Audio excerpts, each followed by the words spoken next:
I said, shut up. There we go. Okay, hey everybody, welcome to another edition of the Paranormal Graveyard. I am your host, Roger Belt, and we have a special guest host tonight, Mr. Blaine Rohan. Rohan, I'm sorry. I knew I'd do that. Christina's sick tonight, you guys, so Blaine has offered to jump in here and help me out. And we're going to be talking about vampires, werewolves, and zombies. Blaine, say hello to everybody.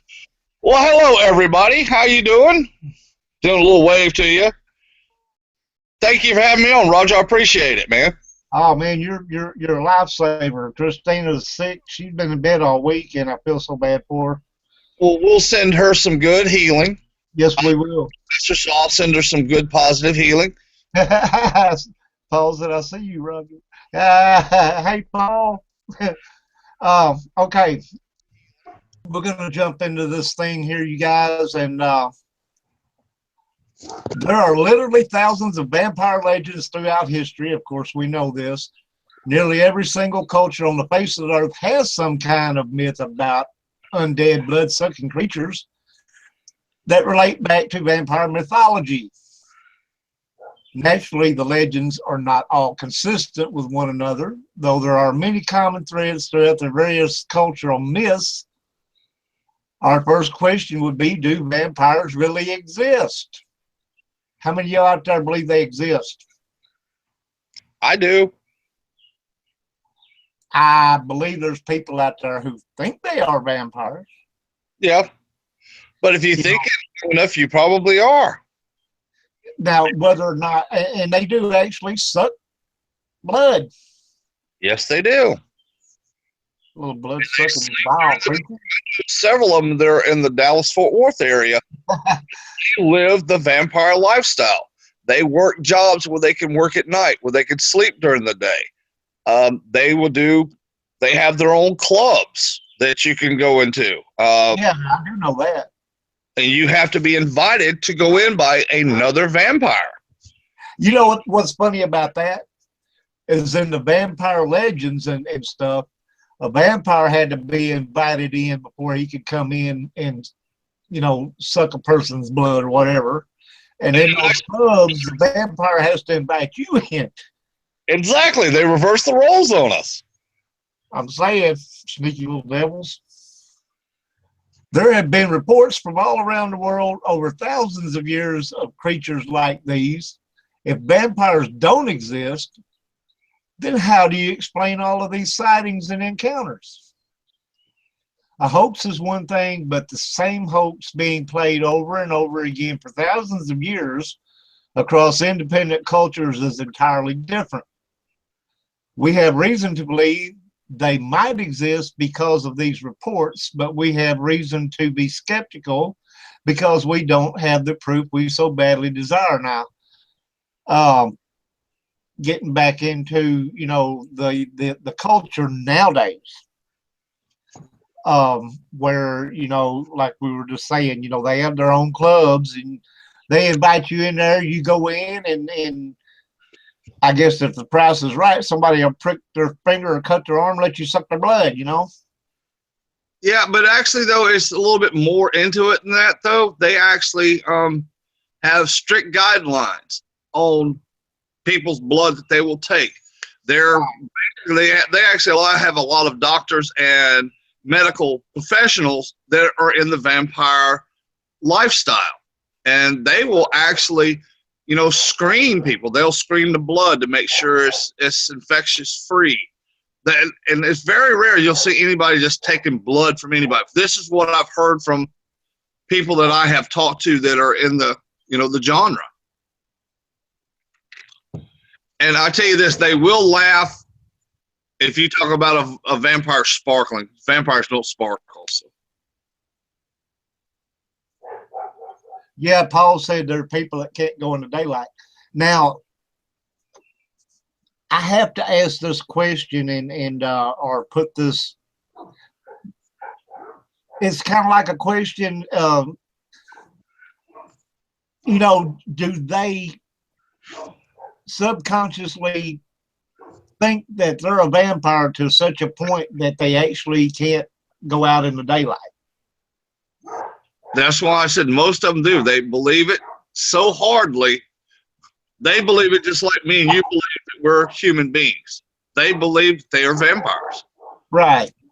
William said little more than a century ago, vampires stalked Rhode Island, or rather New England farm families were digging up dead relatives suspected of being vampires. And Mary said the people are in those clubs are cults, drink each other's blood. What about AIDS? That's what he was just talking about. They have doctors and stuff, testing, I guess, to make sure that, you're clean. Yeah. And somebody, when they do their testing that's unclean, they're immediately escorted out of the club and banned for life, is what I've been told.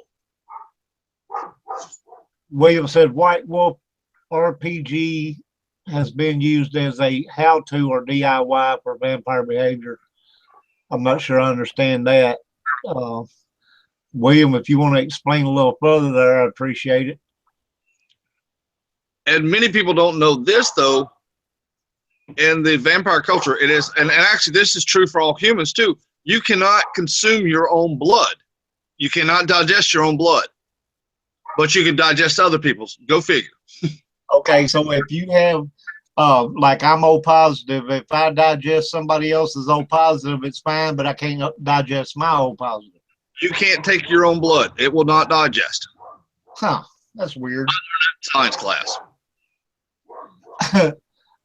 I believe it's similar to a chosen lifestyle. Yeah, I mean, I agree. That's what we're talking about. Role-playing game RPG. Different than somebody, the goth person, or somebody that's an athlete, or somebody, that's a ghost hunter. It's no different. It's their chosen lifestyle. Choose to live a Christian lifestyle, or a Buddhist, or a Muslim, or however they want to. They choose the vampire lifestyle. It fits them. It fits their personality. It fits their ego, believe it or not. Right. But most of them that I have talked to actually are very nice people. They're hardworking people. They do a job. They pay their bills. They pay their taxes like everybody else does.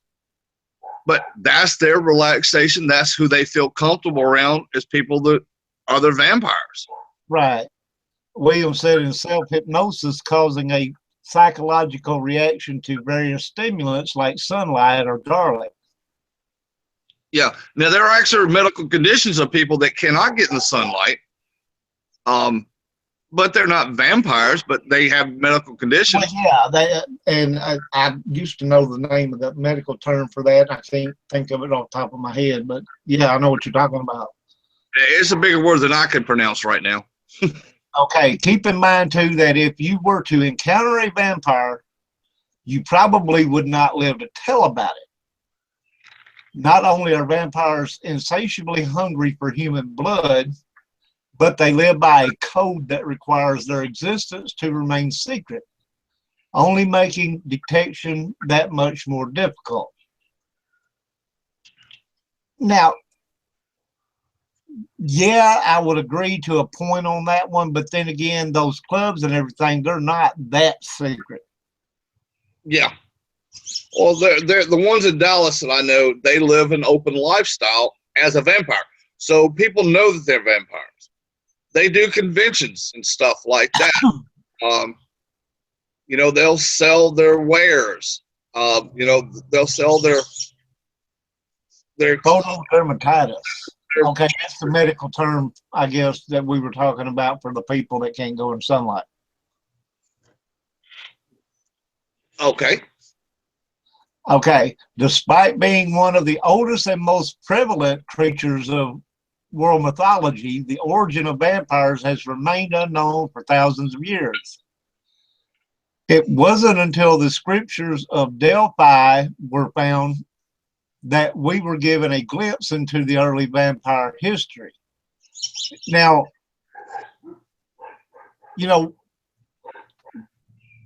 I knew that people back in the old times, and we talked a little bit about this before the show, They did certain things like in Romania and over there. They would actually take wooden stakes and pin their relatives in their grave so that they couldn't come up. And that's where the whole in the vampire stories, the movies, and all that the whole stake through the heart thing came from. And as you know, we talked about before, they would bury them in steel coffins and put cages over the ground so that they couldn't get out. Yep. So they really believed sincerely that these people were vampires. Yeah. And you go back, there's stories of vampires in ancient Rome, ancient Greece, Mesopotamia. The Vikings had lords. They had actually a god that was a vampire that sucked human blood. The story on him, I'm trying to remember his name. The Viking god that did it. It was a story that they told their children if they didn't behave, that this thing was going to come get them and eat them and drink all their blood, and they would die. Yeah. And it was stories that were passed down from, father, son. He passed it down to his son, and so on. Mary said Nicolas Cage had a movie, Vampire's Kiss. The character was convinced he was a vampire, and it was a corny movie. William said at home and abroad, vampire scares usually began with, and I remember reading about this, when a person died often of a contagious disease, and in New England, always of tuberculosis. What it was is this person would die, right? And they didn't know how the diseases spread back then, right? Exactly. So when this person died, they would bury him, and then other family members or people in the village would start dying because they had contacted this disease or contracted this disease from this person. So they assumed that he was coming back and killing them all. Yep. And then we go dig the graves up, and then, and after the body's been in there, we know now that the skin's going to recede back, so it make look like their teeth got bigger, the nails got longer, the whole 9 yards. Yeah. And all that stuff, and with their superstition, they believed all that stuff. And also, there was some kind of it's a rare thing, but I can't think of what it's called. So if anybody knows, when I tell you this, go ahead and tell me what it is. Some of the bodies, when they buried them, after a while, they still didn't decompose. Yeah. When they dug them back up, they looked all fresh and everything, and they're thinking like, yeah, they're coming out and they're, drinking blood and they're killing people, and that's how they're staying so fresh. Yeah, very true. But the legends of the vampires, and especially one of my favorite ones, is where they got Dracula from Vlad the Impaler. Yeah. Vlad the Impaler he's still to this day a national hero in Romania and in Transylvania. He hoarded off, it was the Turks he was fighting, and at the time it was when Muslims first started, and he was doing his so-called Christian duty to eliminate the Muslims from coming into his country and taking over like they had done so many other countries. Right. Well, to make a point to the invaders, he caught about 300 of them, and he had them all impaled on sticks where they die slowly. So when the invaders came through, they saw 300 of their fellow people on sticks. It's like, oh my God, this dude, that's what you do to us. Got some serious issues going on. Yeah, determined, boy. Just come up, especially superstitious people back in those times. All they saw was a bunch of dead people. And it's like, oh God, this guy's crazy. He's gonna kill all of us. And it kept them invading his country. Williams said they pried open the graves. Many natural signs of decay, like bloating and bleeding from various orifices, looked like evidence of midnight feast. And I could see where that would be, But now, and of course, back then they didn't embalm people. That was the problem. They still had all the bodily fluids in them. Yeah, and they would bleed from like their eyes and maybe their nose, mouth. You ears and everything else. And it would look like maybe they just got through, drinking somebody's blood or something. yeah. Only a vampire can create another vampire. So logic tells us that the history of vampires begins with a single vampire who created the others.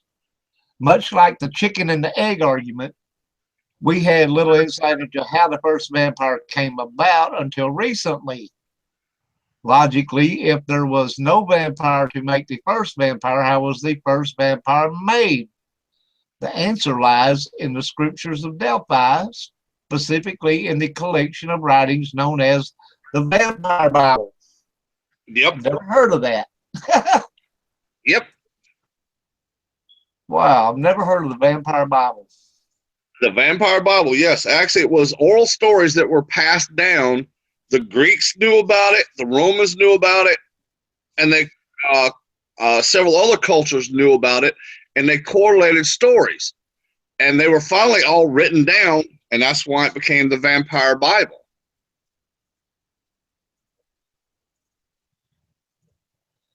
Now, Mary brought up a good point. I can imagine that a murderer would blame a dead person too and get away with the crime. And I bet that happened frequently a lot back then too. They would do that quite a lot. I've heard stories when I was stationed over in Europe where they would actually have serial killers. And William, no, I have not read the book, but I have seen the movie. okay, good. But they would find out that somebody had recently died, and they would make it look like the person that was dead was doing the killings. One of the first serial killers in Europe around that they've documented was probably around like the 12th, 13th century. He killed over 100 people in his village. And he was blaming it. And it was funny because he actually used the story of a vampire and a werewolf. That had some of the killings he blamed on a werewolf and some killings he blamed on a vampire. And because he was such high stature in his community, they believed him. And they didn't respect him. Killing. The first vampire started out as not a vampire at all, but as a human man named Bragio. He was an Italian-born adventurer who fate brought to Delphi in Greece, but in a nutshell, a series of blessings and curses transformed this young man into history's first vampire. That's interesting. Yeah, it is.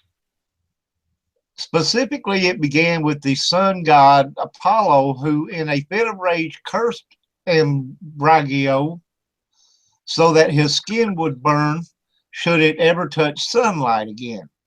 And Bragio's bad luck followed when he ended up gambling away his soul to Hades, the god of the underworld. The next curse came via Apollo's sister, Artemis, the goddess of the moon, and a hunting who made it so that Bragio's skin would burn if he touched silver. Just more interesting, huh? So that now we know all about the silver, but I thought that the werewolves was the one that had to worry about the silver. Both vampires and werewolves had to worry about silver. Oh, okay. So I just learned something new. Yep. Okay, the blessings came soon after when Artemis, taking pity on the poor young man, gave him the gift of immortality. He would carry his curses, his skin burning by sunlight or silver, but he would live forever in his current form. Not only that, but Artemis also gave him the speed and strength to become a hunter whose skills were second only to her own. Interesting. Right. Blood-sucking is also included in this blessing.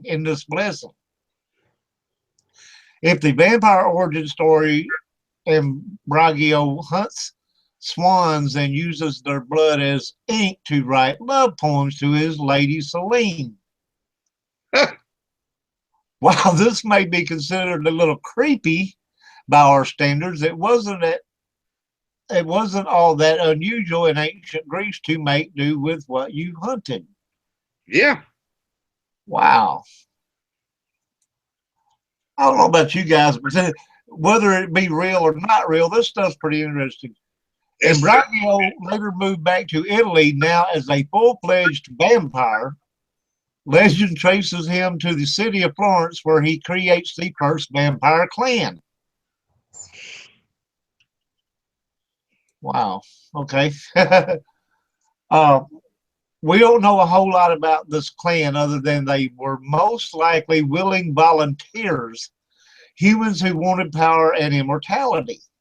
And I can see that, right? You know, who wouldn't be willing, you know, to give up their soul basically for immortality and power and strength and all this stuff, right?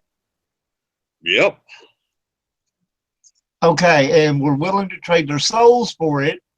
It was believed that the curse would continue for any vampire, where their souls would remain in the underworld, where they could return to claim them, but then could never leave. So, see, I've never heard that part either. Of course, if you ever watched the Buffy the Vampire Slayer show, Angel was the only vampire that got his heart back. Yeah. You know, and was, you know, a do-gooder, whatever. But I've never heard that they could go back to Hades and claim their soul or anything. But now, then that brings up the next question. If you went back to Hades and claimed your soul, you'd still be damned to hell. You just have a soul, you know. So what good did that do you? You're damned if you did and damned if you don't, because yeah. without your soul on earth, but you live forever. So you go back to Hades and pick up your soul. You traded that immortality for your soul back, but now you're spending the rest of eternity in hell or Hades. Mary said in Dracula 2000 with Gerald Butler, Dracula was really Judas, and the silver thing came from selling out Jesus for the 30 pieces of silver. Interesting. Yeah. From what we know of the history of vampires, the clan grew in size and strength until infighting created something of a civil war between the clan, and many vampires left to form their own clans. So that's how they would have spread. Mm-hmm.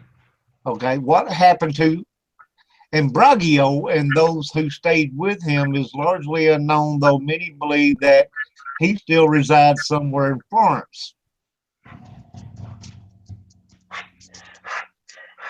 And another interesting thing, if this were true, right, and a person could give up their soul and become a vampire and have immortality and all that kind of stuff,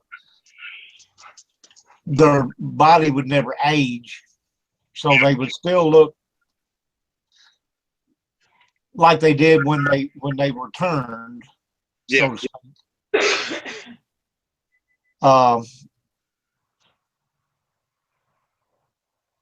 Now, Mary, don't take this to heart. I'm just kidding when I say this, but a person with my disease, if they could become immortal and not have to suffer anymore, that'd be interesting, wouldn't it? Although I'm not going to give up my soul to go drink somebody's blood. Just saying. Exactly. And the illusion fields was the best place to go. What, I don't know about all that. Hades in the Greek mythology was an invertibly not a punishment. Well, if it wasn't a punishment, what was it? Hades is just another name for hell. Actually, it wasn't, though. It was just a place that you went in the underworld where you died. That's where you went to. Well, the term of hell actually didn't come out till. Okay, so you went there and you died. You died, and that's where your spirit went to, your soul. So, in other words, your ghost was stuck there. Pretty much. Okay, that's interesting. Vampire cults have existed for several years, but the majority of these cults are filled with members who display vampire-like activity, such as drinking human blood and hiding from sunlight. These cult members are, and we talked about that a while ago, are whoever distinctly human, simply mimicking the behavior of vampires, as this was until recently the closest a human could get to vampirism.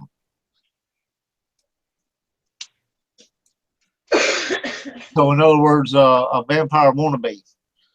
Well, actually, in their own mind, though, they actually believe that they are true vampires. Yeah, but If you believe you're a person, I believe I'm a person. They believe that they are actually vampires.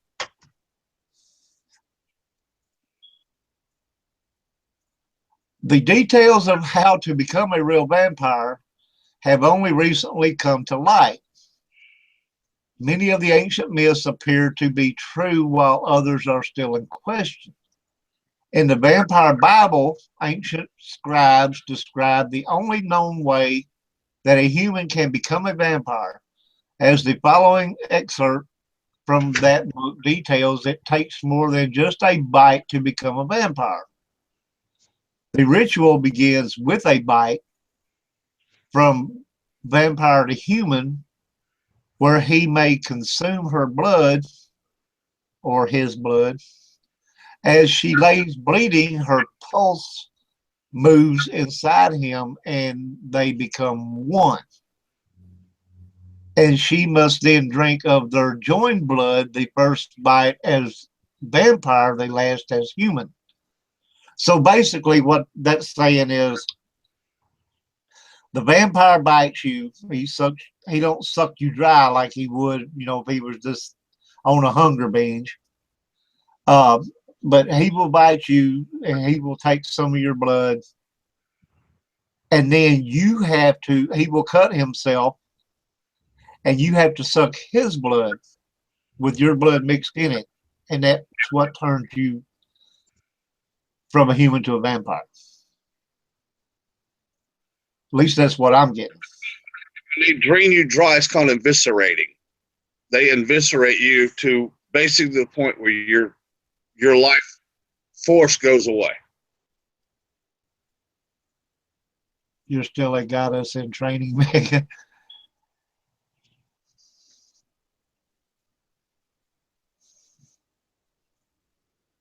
And Paul's right. The sun does age your skin if you stay out in it too long at a time. That's why people get skin cancer and stuff like that. Look at George Hamilton. How about the dude from the Rolling Stones, Keith? Keith Richards. Yeah. That guy is going to be like apocalypse comes. It's going to be roaches, Twinkies, and Keith Richards. Yeah, I agree. Okay. Where was I? Oh, yeah. This description portrays a ritual that is consistent with earlier legends of vampires, where the human host must drink the blood of the vampire in order to transform. That's what I just said. Okay, Blaine, won't you get into this next part for us? Okay, I can't see it. So, what is the next part? I sent you the. It won't let me see it on here while we're watching. At least I don't think it will. I'm on my tablet, so it won't let me open up one screen. Okay, that's fine. No problem. I'm sorry. That's all right. So you want to know how to kill a vampire. Okay. There are only 6 known ways to kill a vampire. Number 1, by far the easiest way to kill a vampire is via direct sunlight. Even before the vampire became a vampire, he was cursed to forever have to hide from the sun. Any skin of a vampire that comes in contact with direct sunlight will be severely burned. If you can somehow trick or trap a vampire in a place where they will eventually be exposed to direct sunlight, you're golden. The problem with this plan is that vampires are very fast, very strong, and generally very smart. Yes, they are. They aren't going to simply let you stick them in a place where they don't want to be and stay there. And if you look at most vampire lore, they would have basically slaves that watched over them so people did not come and attack them. Mary And said Keith Richards is a scary old dude, and William said Keith Richards is an exception. Perhaps he is an paparazzi. I know one of the other ways you can kill a vampire if you get close enough is behead them. Okay, the nice part about sunlight is that it shows up daily. Well, not every day. If you can survive through the night and make it somewhere you can see the sun, you're probably safe. The problem is this usually means you have to be outside prior to the sun rising, which pretty much just makes you a prime target for a hungry vampire. Still, if you can wait out the night until morning, find the brightest path to safety and move quickly.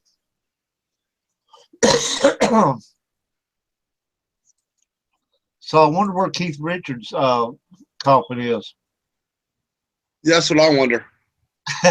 He gotta be one. He gotta be one. On tour, he just goes in the cargo hold and jumps in his coffin and goes to sleep. Paul said they need Factor 50 sun lotion. Okay, number 2, still a classic. The wooden stake remains one of the best tools to use for vampire killing. Really, all a wooden stake is a piece of wood with one edge sharp enough to pierce human flesh. If you think of monsters in terms of sports, vampires are those great offensive players who can always score but are pretty crappy defenders. Sure, their speed and strength give them a big advantage, but the truth about vampires is they are too used to overpowering their opponent with their offensive capabilities that few have spent much time learning to defend themselves. So, knowing this, the key to killing a vampire using a wooden stake is to strike first. Yes, that means by playing offensive against the offensive powerhouse. But in this game of life and death, you only need to score once. A vampire can heal from most injuries, but a wooden stake through the heart is not one of them. I thought they didn't have a heart. Though they heal quickly, their skin and bones are just as fragile as any humans. So the key to killing them is to make it so they can't heal. I thought vampires didn't have a heart. They don't have a soul. They have a heart. They have all the Okay. heart, lungs, liver. They breathe. Circulating through them. Angela, you don't want to be no vampire? I always wondered if a vampire had to go to the bathroom. Thanks, Angela. You rock. No, I wouldn't really want to be a vampire. I'm just, Again, the curse of silver begins before the first vampire became a vampire. When the goddess Artemis cursed the first vampire so that his skin would burn when it touched silver. Using silver is a bit like a blend between sunlight and a wooden stake. It doesn't work as well as either of those two options, but it has advantages of its own. First of all, unlike sunlight, silver is highly portable. You can carry an item of solid silver with you easily. Secondly, it won't kill a vampire to stab it in the heart with silver, but it will slow down the healing process, which can be very helpful. Yeah. Okay, in order to actually kill a vampire using silver, you'd probably need a lot of it. Silver is more helpful as a slowing or trapping agent. Vampires, despite their strength, cannot break a chain of silver, even if they tried. If you could somehow manage to handcuff a vampire to a tree, say using silver handcuffs, All you would have to do is wait until the sun rose the next day and you would have yourself a fried vampire. Oh, I love it. So I'm just wondering, if you kill a vampire with silver and he dies, can you go back and get your silver back? Yeah, right. Anybody want some fried vampire for breakfast? Yeah, roast. Crispy critter vampire. There we go. Number 4. At first, fire seems like an easy fix to your vampire problems, but there is a problem. Yes, it will burn vampires just like it burns humans, but unlike sunlight and silver, it's only through natural means that a vampire will burn by fire. What I mean is, the reason sunlight and silver burn a vampire and because its healing process to slow dramatically is because vampires are inherently cursed by these two elements. While fire can burn just as well as sunlight or silver, it does nothing to slow the healing process of the vampire, because vampires are not cursed with a weakness to fire. So in other words, you could French fry this sucker in a blazing fire and he'd just come back. Yep, he would burn, and all of a sudden he just regenerate, and he's probably more pissed off than he was the first time. Probably more pissed off and ugly looking when he come back the second time. Just, Then he comes back, he'll come back ugly, then come back like he was, and he's probably like 3 times more pissed off because you burned him up. Silver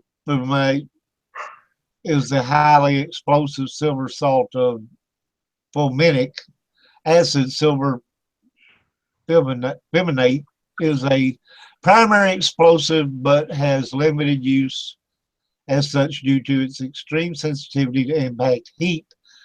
That's interesting, William, but we're not interested in its exploding abilities. We're interested in killing a vampire. But it would be cool to see some exploding silver and watch a vampire blow up. That would be pretty cool to see.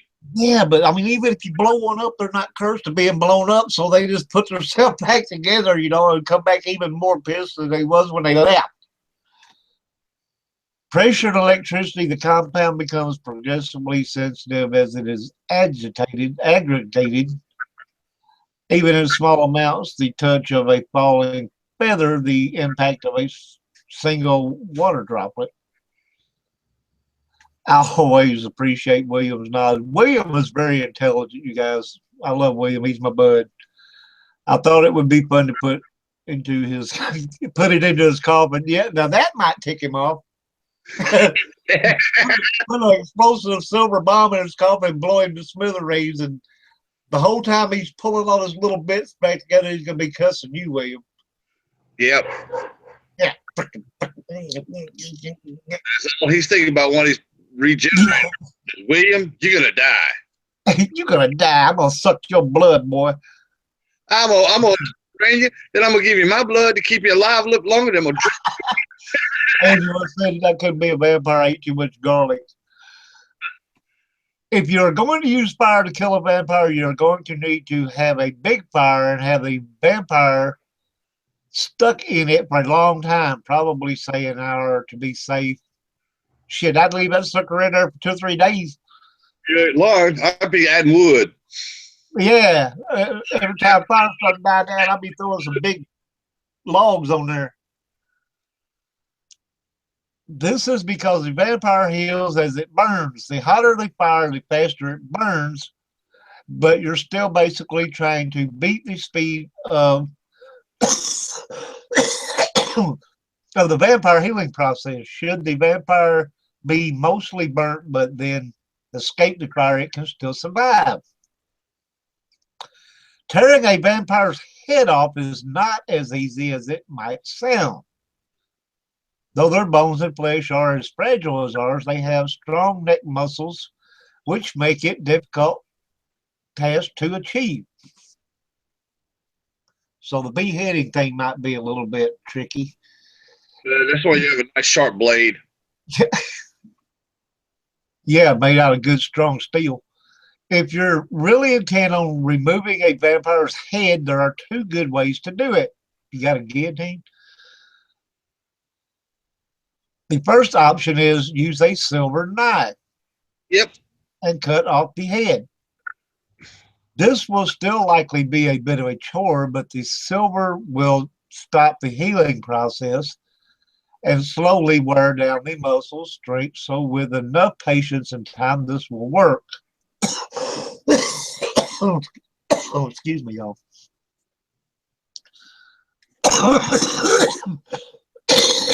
There it comes. Okay. The second option is to have another vampire tear the head off of your vampires of choice.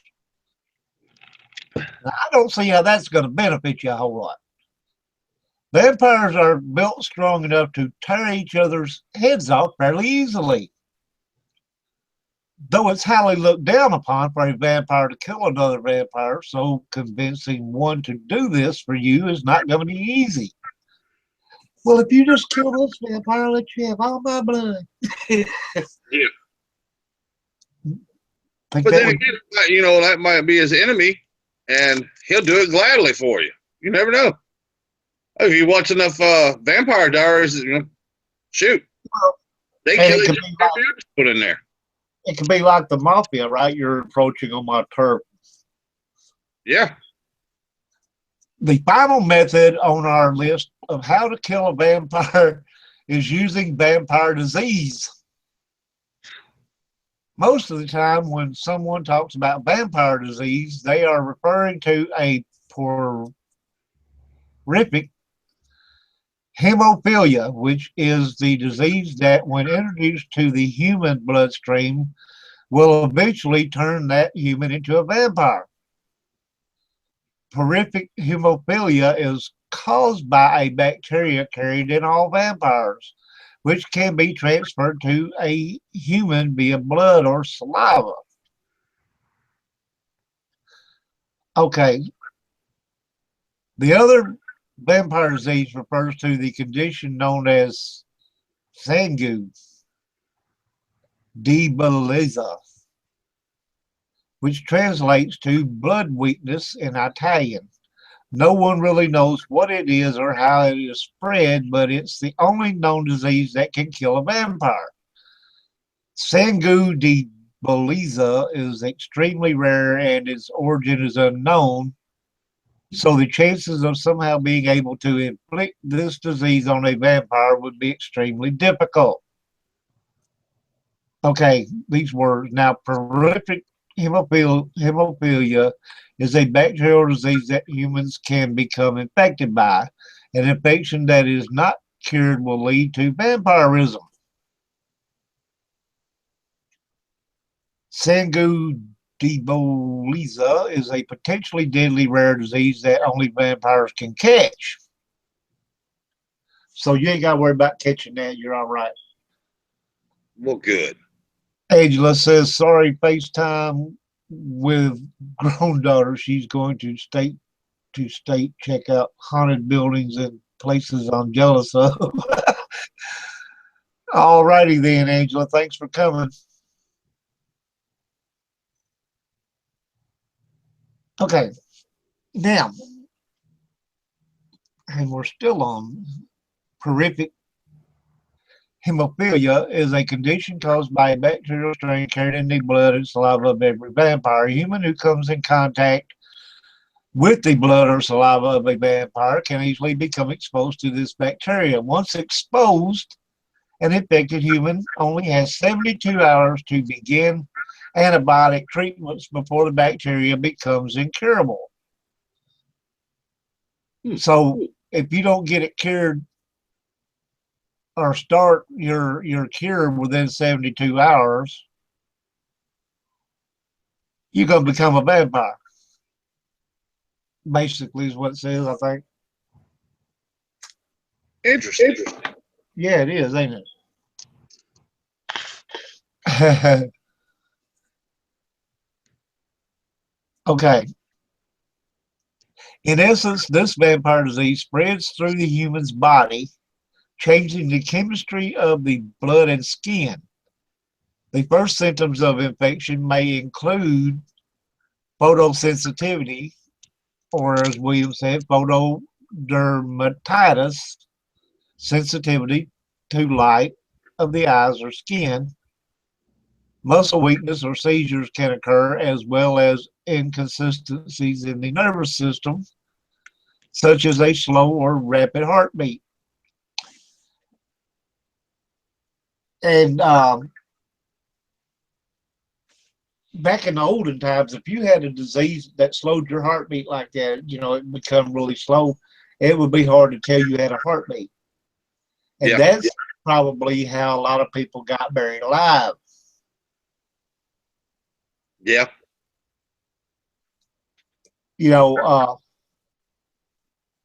And of course, back in the day, the only way a doctor really could tell if you were dead, and then that wasn't always positive, was to hold a mirror in front of your mouth, and if the breath showed up on it, you were alive. If no breath showed up on it, you were dead. Yeah. So if a person's blood or heartbeat slowed down really slow, also I would assume their breathing would. Now, if you were just barely breathing, would your breath show up on a mirror? Maybe, maybe not. Depending on how close they held that mirror and how strong your breath was, I would think. True. And of course, back then, they had, that's how the actual sitting up with the dead thing came about. When a person was pronounced dead, they had cases where they would, they weren't dead, they, were unconscious or whatever. They would come, wake up or whatever. So they started, having like a 3-day ritual where people would sit with them in case they woke up. Because like we talked about before, they didn't embalm them back then. They, were all natural. Well,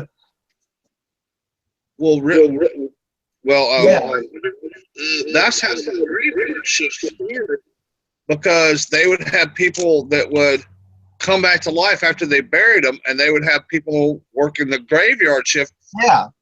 From midnight till 6, or in case they heard a sound or something. Yeah, and they started like putting bells in the coffins themselves, and they go up to the top of the ground. Yeah, and they also, as Mary said, they use breathing tubes. They would run a tube down through there in case they were, so that they could, have air and everything while they were trying to get somebody's attention. Wow. Yeah. Yeah, that'd be pretty freaky. You just pass out or something. They think you're dead, and they throw you in the dirt. And this one dude that was so afraid of being buried alive that he had a window put in his gravestone or his grave slab that covered his grave. Wow. So that you could look in there to see if he was alive or not. Wow. I actually had a picture of that at one time.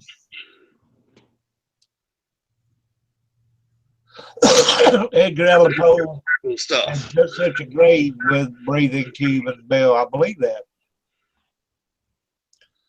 To hear the heart, women were not allowed to be disrobed in the presence of a doctor, all male, so the tubes were sometimes not effective because of the barriers of the clothing. Maybe so. Okay, eventually the bacteria behind this disease settles into the body and lives there, creating a perfect environment for it to exist in. At this point, the human body has been completely transformed with the curses, but not the benefits of vampirism. In order to gain immortality, strength, and speed, one must still drink the blood of a vampire. So basically, this disease could turn you into a partial vampire. Yeah, without the bloodlust, I'm guessing. So you'd be like a half brother. Yeah. You'd be a half vamp. Okay. This takes us to the next section of vampire feeding. Oh boy, feeding time. Damn, we done been nearly an hour just on this subject, and we've still got 2 other subjects to go. Awesome. Okay. Though the topic of vampire feeding seems pretty straightforward, there are always a few questions when it comes to the specifics. As most people know, vampires drink blood. I thought they drank vodka. The blood of live humans is always preferred, but animal blood will also do the trick. Any warm-blooded mammal can supply the necessary blood for survival, and in extreme situations, cold-blooded creatures like snakes and other reptiles may suffice, though their blood is less effective. Now that's some crazy, weird, but interesting stuff. I can't keep up with the chat room and the thing here at the same time.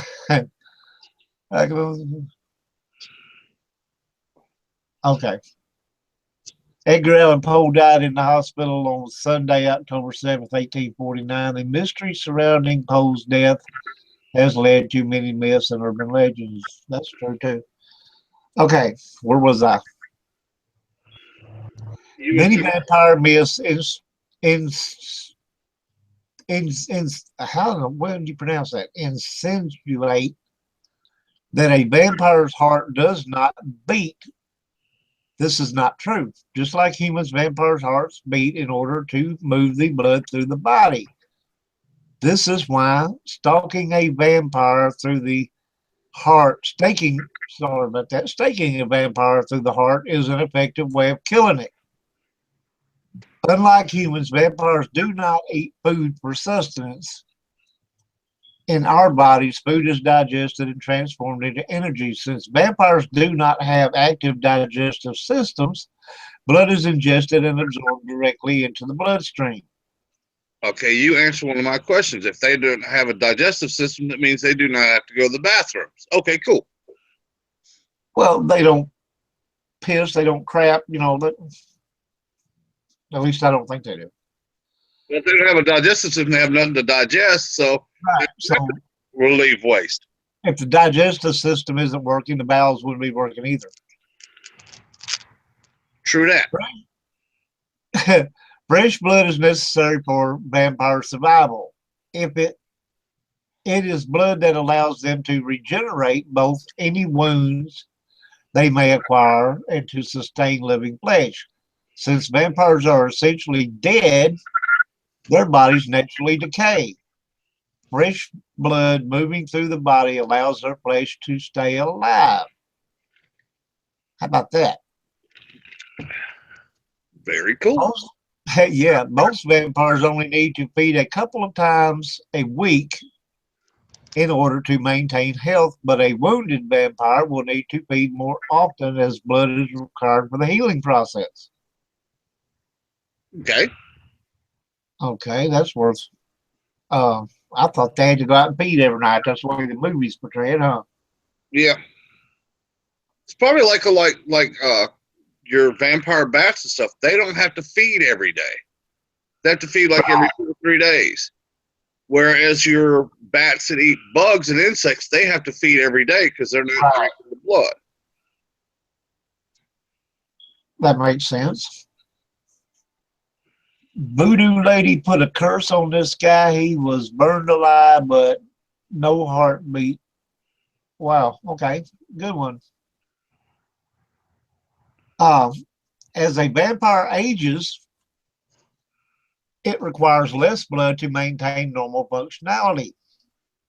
The reason behind this is not entirely clear, but likely has to do with the fact that a vampire's gifts and special abilities intensify over time as well. Thus, the older a vampire gets, the stronger its power becomes and the less mortal its body is. Unless you want to become a vampire and die, there is good reason to be resistant to a vampire bite, I would say. Even if a vampire bites you and leaves you alive, you would still be at risk for acquiring horrific hemophilia, vampire disease. If left untreated, this disease will cause a human body to weaken and deteriorate. If the disease is allowed to settle into the organs of the body, the only options left are to either die or become a vampire.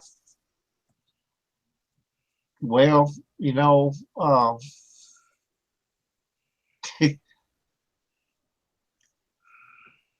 so Angela, you want to get this vampire disease and everything and become a vampire?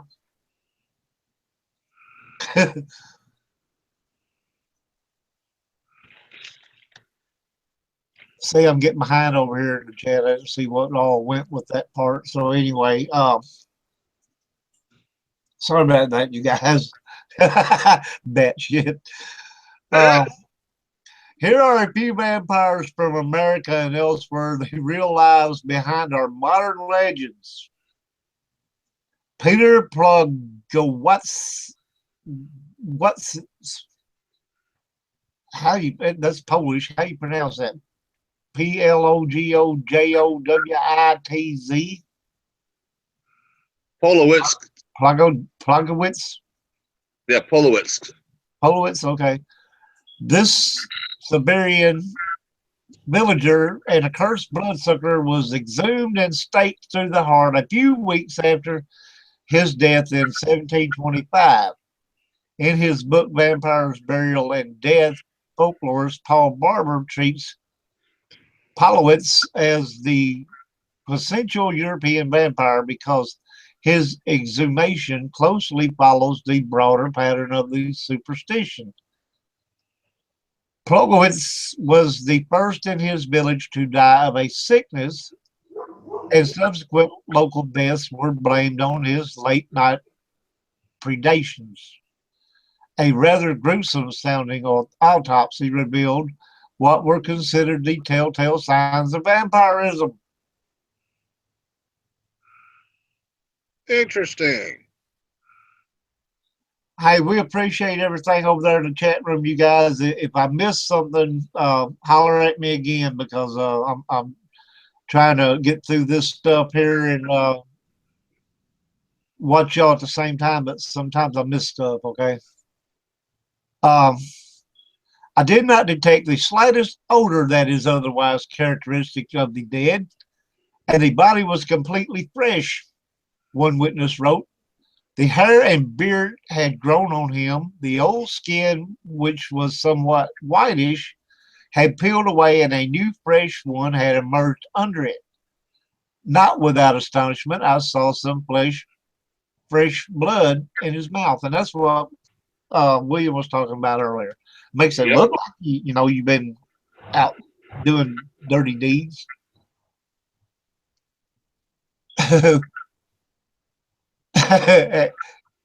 Angela said, "No, change my mind. I want to be a zombie." So instead of eating blood, drinking blood, you want to eat brains. Okay. Brains, more brains. Arnold Pale, in the early 18th century, this rural Siberian broke his neck after a fall from a hay wagon. Like many others before him, he was accused of posthumous vampirism and exhumed after a series of deaths in his village. Many of his supposed victims were dug up as well. Austrian military authorities in control of the region investigated the deaths, and their published account was widely circulated. Pale's case is thus credited with spreading the vampire superstition to Western Europe, where it took hold before reaching the New World. They should drink crocodile blood. Well, yeah, they eat some nasty stuff. I imagine they have some pretty bad diseases going on, crocodiles. Nellie Bond, just 19 years old. She was buried in 1889 in West Greenwich, Rhode Island. Today, this so-called vampire is almost as famous as Mercy Brown. whose exhumation was covered by international newspapers. Bond's cemetery has frequently been visited, vandalized, and her headstone broken. But in his book, Food for the Dead, folklorist and vampire scholar Michael Bell presents evidence suggesting that Bond is a case of mistaken identity and that her contemporaries never accused or exhumed her. The superstition probably arose in the last half century or so and may be a result of confusion with Mercy, who died nearby at a similar date and age, and the admittedly creepy epithet on Bond's tombstone, "I am waiting and watching for you." How'd you like to go into a graveyard late at night and run across a tombstone that said, "I'm watching you"? I'm waiting and I'm watching for you. Bring it on.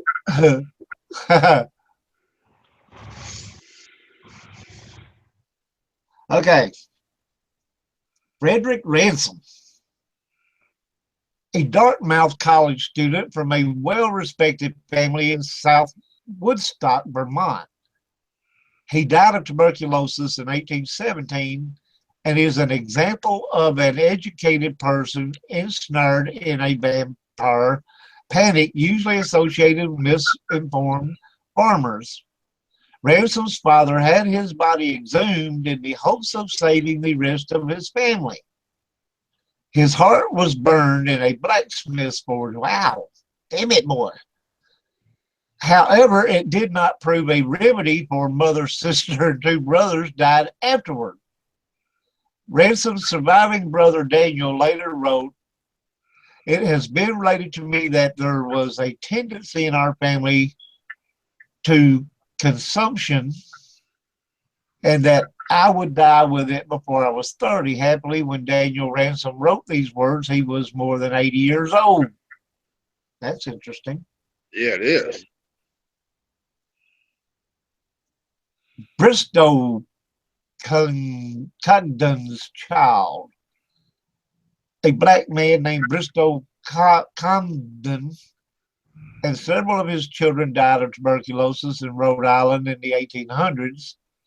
The body of one of the children was exhumed, one source wrote, and the vital parts were burned in obedience to the dicta of this shallow and disgusting superstition. Though it's not entirely clear whether Cogden was African American or American Indian, the case was the first that folklorist Michael Bell has found suggesting that the vampire tradition crossed racial lines. Okay.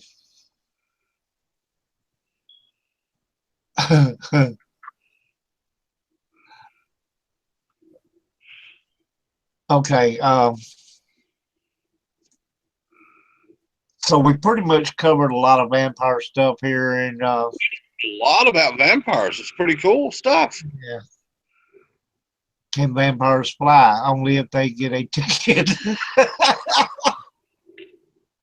Okay. Trying to get to where. Okay, here we go. Let's do a little on werewolves. We've done a lot on vampires. We done been an hour on vampires. Goodness. Yeah, time just flew by. Yeah, it did, man. A lot of fun, interesting stuff, though. In the last century, several werewolf sightings have been recorded. Many of them have taken place in Wisconsin, where the origins of werewolves are believed to have begun. So don't go to Wisconsin, folks. That's where the werewolves live. Just saying. Okay. As myth's greatest monsters are able to do, the werewolf legend has spread across borders, even across seas and oceans. Vicious werewolves of London, yeah. Vicious animal attacks have been reported for centuries, yet during the day, no one can find a trace of the creatures responsible. Those who study mythology have long known that few creatures have the power, speed, and mindless slaughtering propensity the way that werewolves do. Before we delve into the details of these fearsome and powerful creatures, it is important that we first clear up a confusion about what a werewolf actually is. There is a bit of disagreement among mythologists as to what really constitutes a werewolf. I'll break it down into the three distinct creatures that are all known by this name. The shapeshifter wolf. Fans of the Twilight series will recognize this type of werewolf, like the character Jacob Black and certain other members of the Quileute, whatever tribe. The shapeshifter wolf has the ability to change form at any time. This is believed to have been the original power of the first werewolf before it was taken away.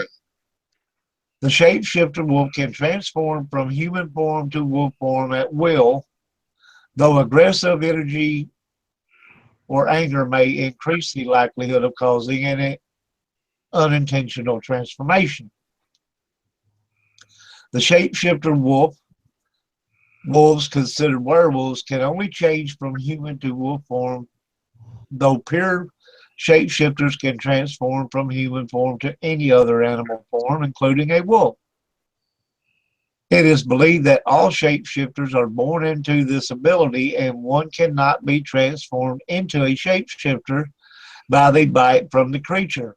The exception to this is the Navajo skinwalker, which is not a true shapeshifter, but a witch using an animal hide to transform. So we got these shapeshifter wolves, and skinwalkers is an interesting topic too. I did a show on that a while back, and yeah, and skinwalkers were very interesting because I'm Native American. I love the legend. My grandmother used to tell me stories about them. That they could, like you said, they could take any shape of animal they wanted. Right. It didn't necessarily have to be a wolf. They could do pretty much any animal shape they wanted by donning their skin. Yeah. Like a Joe Dirt trench coat. No. Yeah. Just saying. True. The Wolfman. You know, the guy that DJ'd in the radio station, but no, I'm just kidding.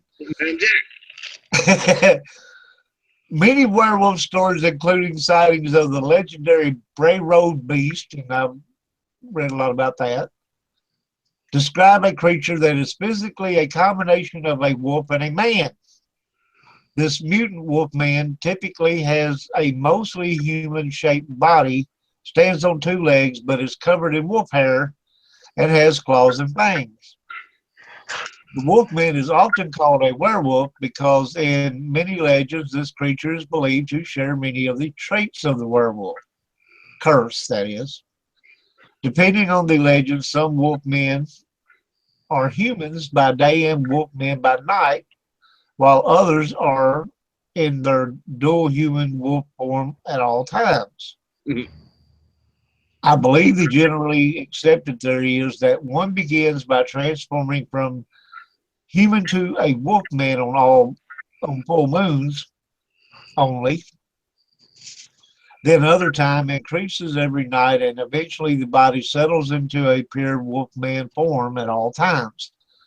The degree to which a wolf man can control his mind and emotions also degrades as these transformations become more permanent. Now, one of the interesting things, Roger, is there is a group of people in Mexico that are covered with hair that they call wolf. Yeah. I've seen they just covered in hair. And it's funny that the circuses would hire them, and they do, sideshows. Yeah. There was a pair of twins that had that, and they were in the sideshow thing. Yeah, and it was funny because there were people that said that they were doing these people wrong, by having them in sideshows. But in essence, though, they were very happy doing it because it's the only way they could make a living. And they actually made a pretty decent living doing these sideshows. Right. Yeah, I'm not quite sure what the disease is called they have, but it's like wolftism or something like that. I can't remember. I watched videos on those twins that I was telling you about and everything, and read about that stuff, and I know what it's called. If anybody in the chat room knows what that's called, pop it up there for us, because I can't remember. My son's baby mama looks like a werewolf. Angela's a trip over here. She makes me laugh. But yeah, it's like it's hereditary in their family.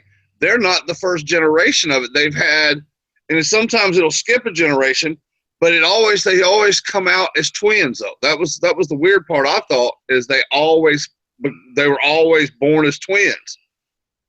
And that's the family history went back. It was like they had two twin grandfathers, two twins that became grandfathers. They had kids, and it would skip a generation. Yeah, every other generation would be I mean, they would have sometimes they would have kids, and their kids would be perfectly normal, and their kids had the werewolf twins.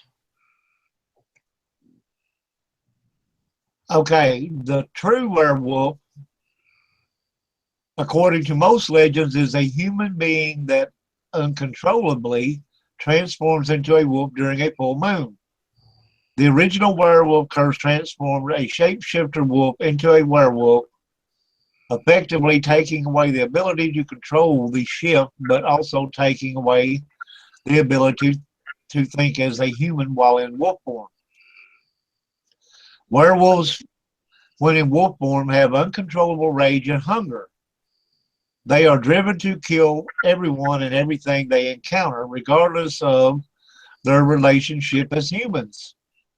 The curse causes these wolves to lose all control of their minds, and when they wake up in human form in the morning, they don't remember anything.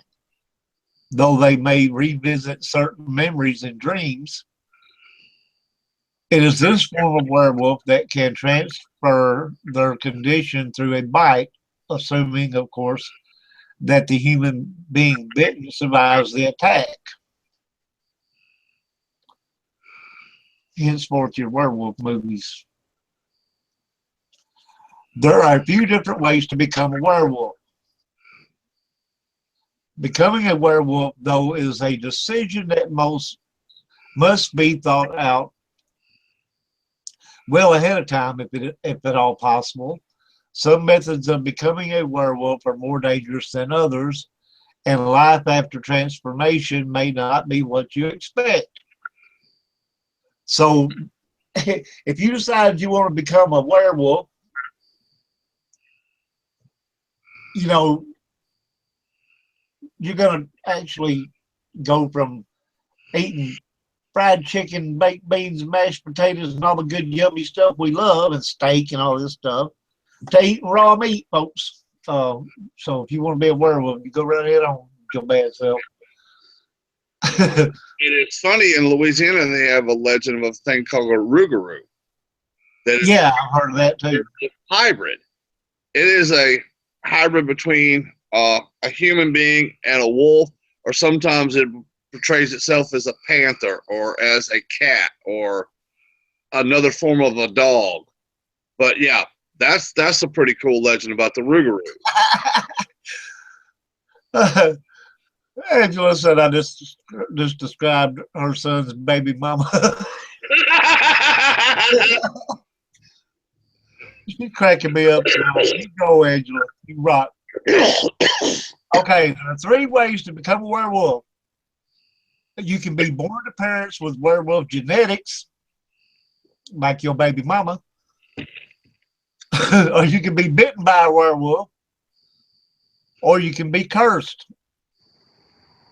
What many people today think of as a werewolf is actually a shapeshifter. Some shapeshifters turn exclusively into wolves from human form, but these are not actual werewolves.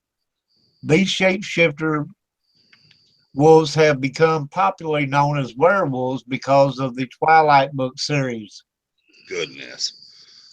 Yeah, if it's this kind of creature you want to become, I'm afraid you are probably out of luck. Most shapeshifters, wolves included, are born that way genetically. You either have it or you don't, and most of us don't, and I'm glad I don't. A bite from a shapeshifter wolf won't make you a shapeshifter, it will just be a bite. There is a single exception, though. Navajo mythology discusses a being known as a skinwalker. Here we go again. Who in most cases is a human who has learned how to magically transform themselves into an animal by wearing the animal's skin. Awesome. Skinwalkers are typically considered to be evil, and becoming one takes a great deal of sacrifice and a deep knowledge of ancient mythical arts. So if you have any input on that, Blaine, feel free to. I do, and that's I do not like that myth that they say that skinwalkers are evil. Knowing my Native American history as well as I do, skinwalkers were actually revered by the tribes. Hey, It was an honor to actually to actually see a skinwalker. So I don't know where they come up with it was a bad thing to be a skinwalker, that they were evil, which is a misnomer, because they were very well reveled in the Native American society. And it was an honor if you got to become a skinwalker. Now, I will say this, though. That's one entity you do not want to really piss off, because they can become evil. But they're very protective of their people and their tribes. I've actually dealt with skinwalkers on many occasions, spirit forms of them. And if you piss them off, yeah, they can be quite evil. But if you get them on your side, they're the best ally you could ever have.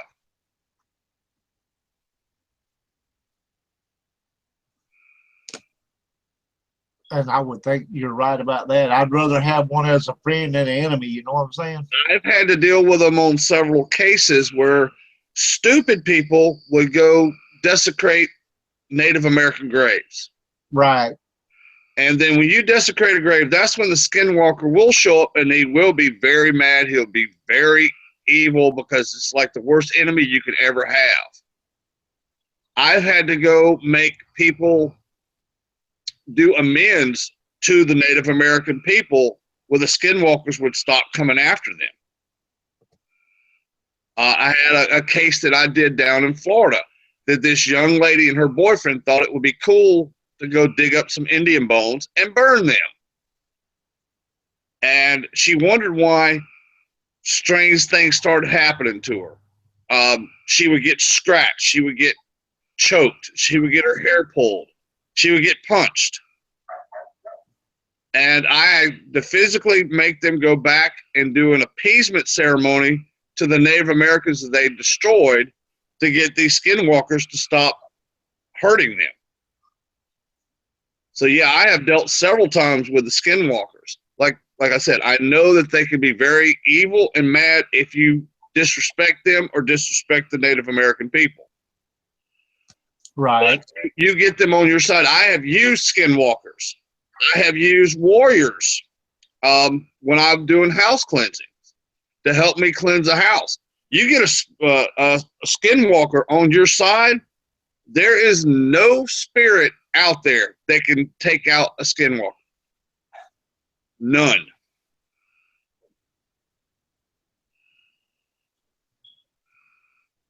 That's interesting. Yeah.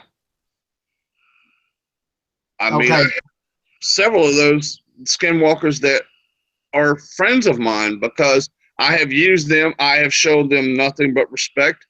Every time I do an investigation, I offer up sweetgrass, sage, and some fruit to the Native American spirits there.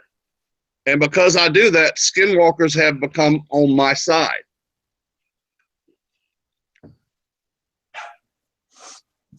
Real werewolfism is a curse.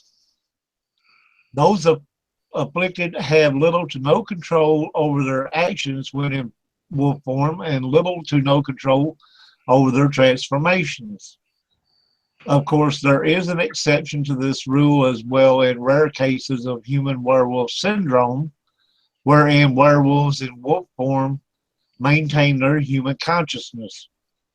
This rare condition is believed, though, to only occur in cases where a werewolf child is born to werewolf parents. Well, interesting story. The origin of a werewolf itself became from Roman times.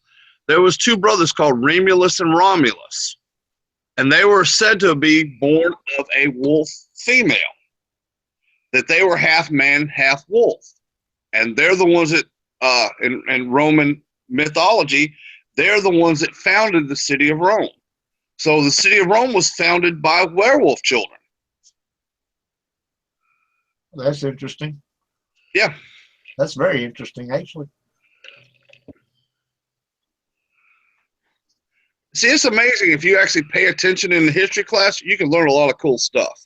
Yeah. In order to be born with the genetic ability to become a werewolf, known formerly as genetic lycanthropy, both parents have to have the werewolf gene to pass on to their child, though neither parent necessarily has to be a werewolf themselves. So, and that's how it can skip a generation right there. Exactly. It's the gene. Yeah. It might be, just saying realistically, if there were such things as werewolves, it might be a genetic deformation, like somebody that has mental retardation or has blue eyes or blonde hair or whatever. It might just be a gene in their DNA. Hey, Dave. Dave Harding there just popped in. Oh, thank you. Thank you very much. Well, and like you said, presuming that they are real, okay, it's kind of like the twin thing. Mm-hmm.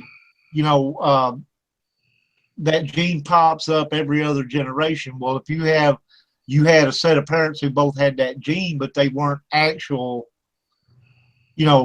transforming into werewolves, but they had a child, that child probably would. Yeah. Okay, and that child also would probably maintain a little bit more of the human consciousness like they were talking about earlier. So if you think about it, these suckers are real, and you got a generation popping up here that's, through two parents of, with that gene, and they are more humanly conscious, they'd be a hell of a damn predator. Oh, yeah, dude. That'd be the predator. Think about it. I mean, they had the skills of an animal and the brain thinking of a human. Yeah. They would be not only would they be powerful, fast, and vicious, but they'd be smart as hell. Yeah. Man, that'd be a hell of an ordeal there. And you imagine sitting in a tree stand one day, just, taking your time hunting, and next thing you know, you got a human hybrid wolf. They can think like a human, hunt like an animal. You're in some pretty bad shape. Right. It wouldn't matter. You couldn't hide. That sucker be smart enough to find you. No doubt. Hell, he could be in a tree stand across from you and go into his human form. You wouldn't even know. You just think it's another hunter. Then right. And that sucker gone. Next thing you know, he's sitting in the tree with you. Yeah. Shoot up here anyway. One of us got to have some relief. Yeah, for real. Those born with genetic lycanthropy are not werewolves right out of the womb. A human with the genetic structure will not begin the werewolf transformation until sometime in late puberty. God, think about that. This could be greatly beneficial to the child as it has a better chance of survival in society if it's human form.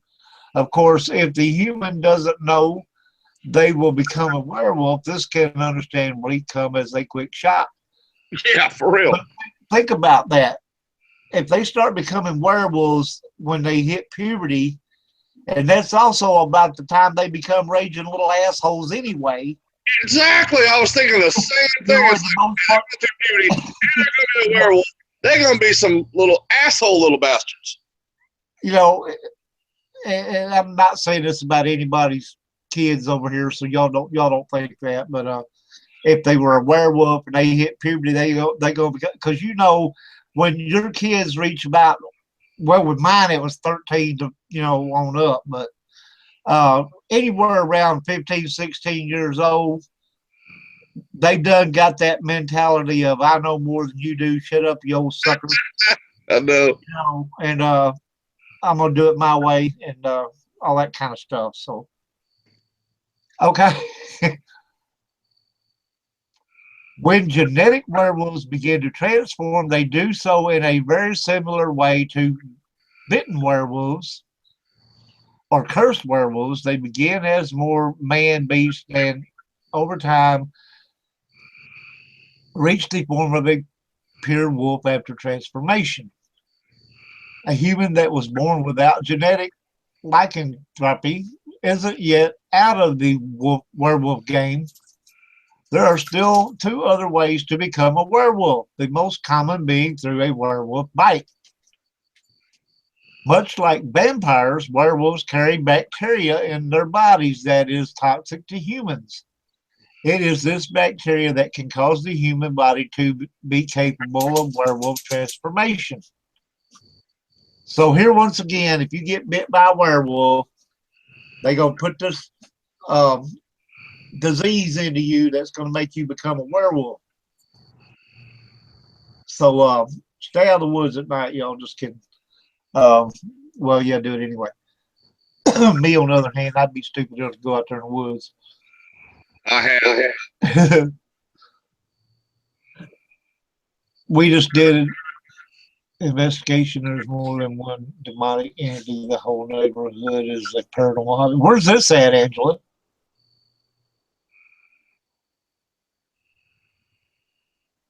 Where's all this stuff happening at?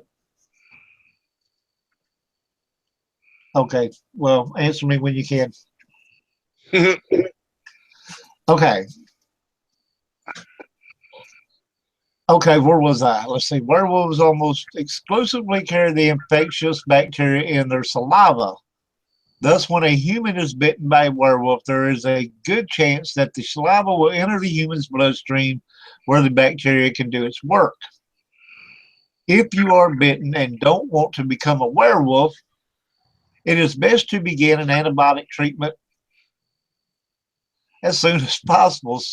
Success rates are not great with antibiotics, but they are the only known way to possibly kill the bacteria. Now, I don't know about you, but in all the werewolf movies I've seen, they didn't run up to the doctor, hey, I've been bit by a werewolf, give me some antibiotics, dude. You know what makes me wonder, though? You're talking about that they can cure it with antibiotics.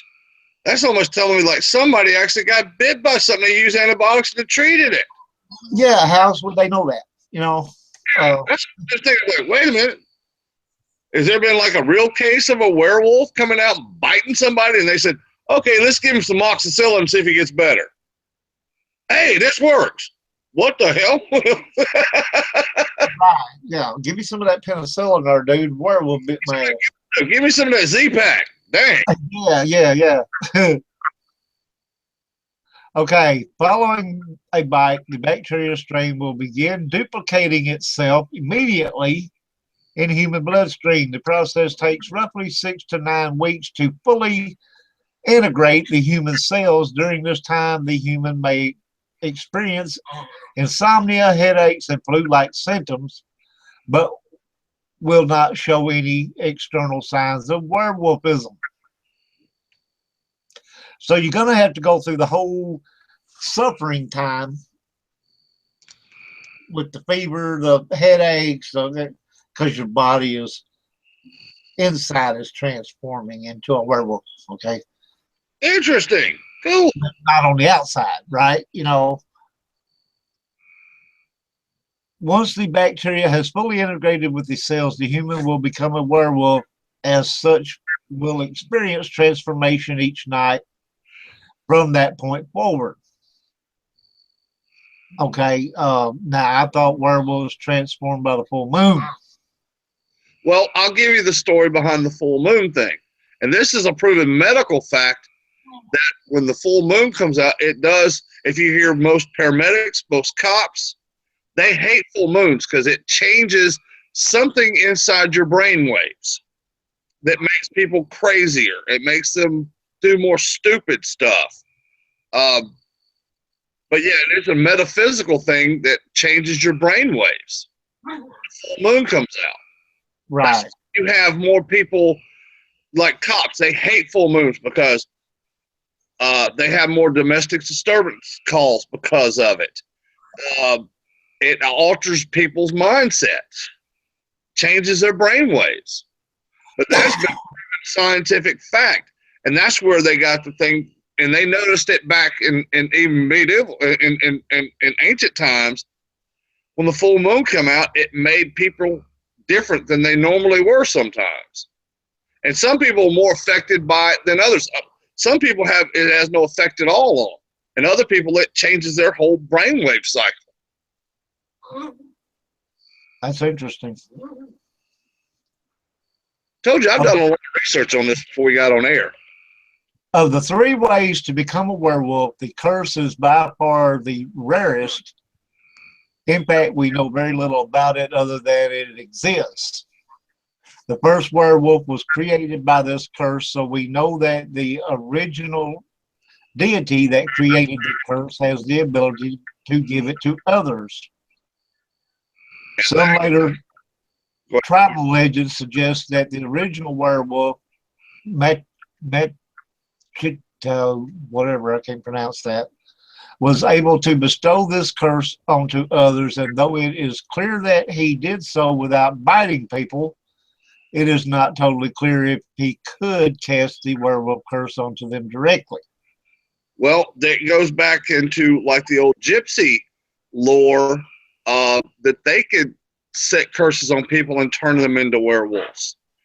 They would do it to their enemies. They would do it to people that didn't pay them for a job that they did, or stuff like that. And then that goes back to ancient gypsy lore, way back. I thought they baked a pie and stuck their thumb in it. What's that? So I thought they baked a pie and stuck their thumb in it. No, they did. You go back and read some old gypsy lore. That's pretty interesting stuff. How that they would put a curse on you where you could become a werewolf, or they put a curse on you where your hair would fall out or your teeth would fall out, or if you were male, you could not, be a man and have sex with a woman. I mean, they could put all sorts of fun curses on people. There were myths of black magic spells to transform people into werewolves, and that's probably what the gypsies supposedly did. Yep. Okay. Pretty much. You probably already know to kill a werewolf, and even if you don't realize it, unlike vampires, werewolves don't have specific methods that need to be used to kill them. That doesn't mean it's an easy task, though.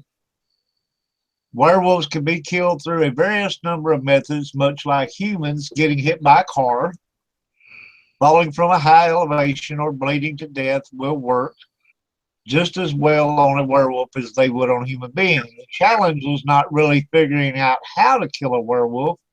It's figuring out if you're going to be able to kill that werewolf before it kills you. So, yeah. You could actually smack that sucker with your sedan. If you smack him hard enough, you might live. But if you don't, I feel sorry for you. Okay, we got about 25 minutes left, so we're going to jump on down here now and talk some zombie stuff. All right. How about it? Zombies, anybody?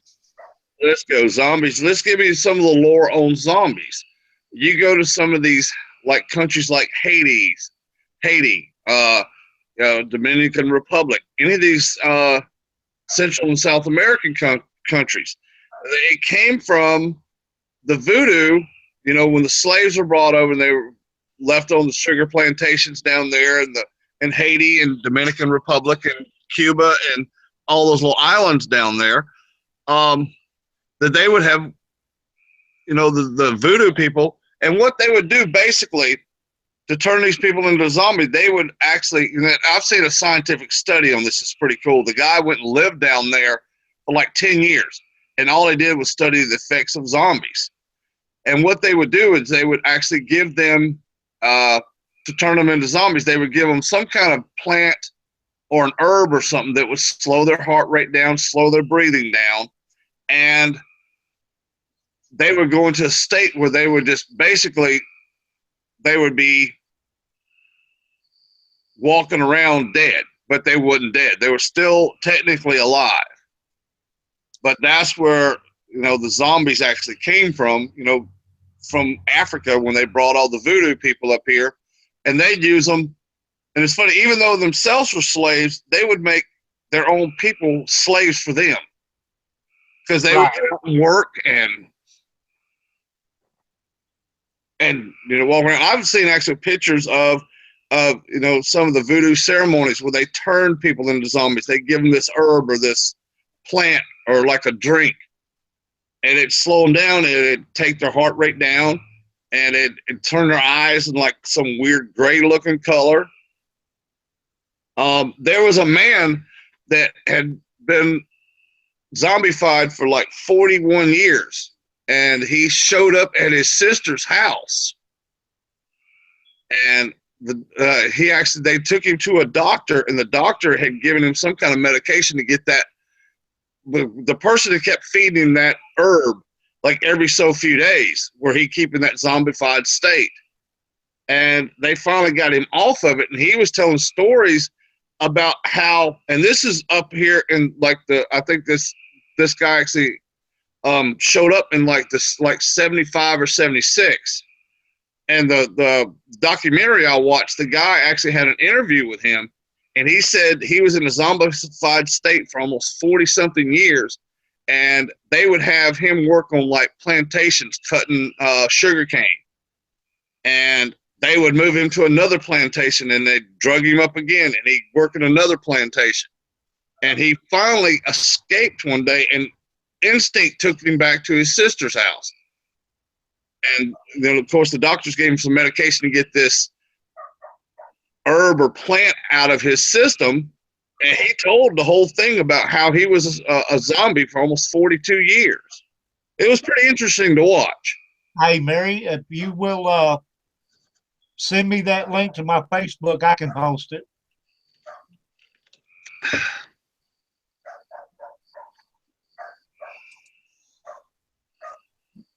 Okay, hold on here.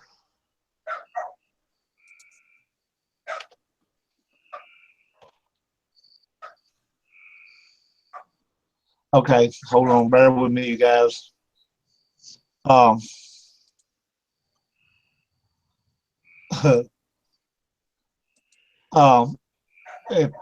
Mary, if you'll PM me on Facebook and give me that link, I can post it up in the chat room for y'all, for everybody.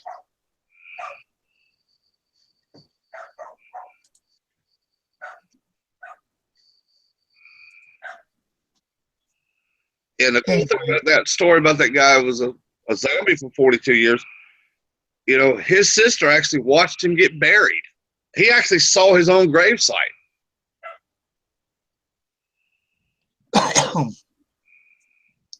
Because in the documentary, they took him back to the gravesite where he was originally buried at, and you know, they zombified him and they dug him up and used him pretty much as a slave.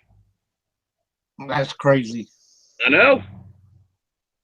Okay, now from the lore here, I have the info. Nobody claims to have seen a zombie shuffling through the woods or has had investigators checking out zombie tracks from an alleged attack the night before. But these mindless flesh eaters hold another unique position in the monster world Functionally, they serve less as a scary monster than they do as a herald for the end of the world. Whenever a story features zombies, it's almost always in an apocalyptic context, like vampires and werewolves. Humans can be zombies from a transfer of bodily fluids, but unlike vampires and werewolves, few people actually think it would be cool to be turned into a zombie. I wouldn't. At least the other two monsters at least appear to be somewhat human, but zombies are essentially mindless freaks whose very existence signifies, good God, can't even read, the potential end of humanity at large. A zombie apocalypse, there you go, is largely considered a type of plague, which is why many modern storytellers choose the incursion of a biblical version or virus to introduce this plague into the populace. This isn't necessarily true for the reanimated types, though, which is what you're talking about. Those brought back from the dead with the rotting flesh and lumbering gait can be pulled from a cemetery for a night to terrorize the local community before heading back underground. Okay, hold on just a second. Take it from there for a minute, if you will. Okay, down to me. I'm sorry. I was not paying attention. Here I am. Yeah, it's interesting. The lore of zombies. Like you said, all of them show diseases. Everybody loves The Walking Dead. I especially think it's a great show. I want to know, like Walking Dead. Okay, how did these people turn into zombies? And one of the things the guy in the CDC said in the show was that everybody already has the disease. I want to know, was it an airborne disease, a waterborne disease, how it came about? But we'll probably never know on the show because the show writers don't want to tell you. But, the zombie shows are cool. But I like The Walking Dead myself because it actually has a storyline. It's not just about the zombies. It's about the human effect during an apocalypse where you have flesh-eating humans going after other humans. Excuse me. Dr. Pepper got to me. Sorry, y'all. But it's an interesting thing with zombies. It's like, I actually could you say in biblical times when Jesus rose Lazarus from the dead, was he a zombie? Right. Was Jesus himself a zombie because he rose from the grave 3 days after he died? Right. But when they supposedly, according to the Bible, when they saw him, he looked like a ghost. See, but I've heard stories too that Mary Magdalene said he looked of flesh and bone. Well, yeah. I think that was like when the first time he appeared, I think it looked like he was in spirit form or ghost form. You know what I mean? Yeah. And then that was when he appeared to Mary Magdalene. And the Bible quote I remember is, he appeared to me in flesh and blood. But when he appeared as flesh and blood, he also told them that they couldn't touch him. True.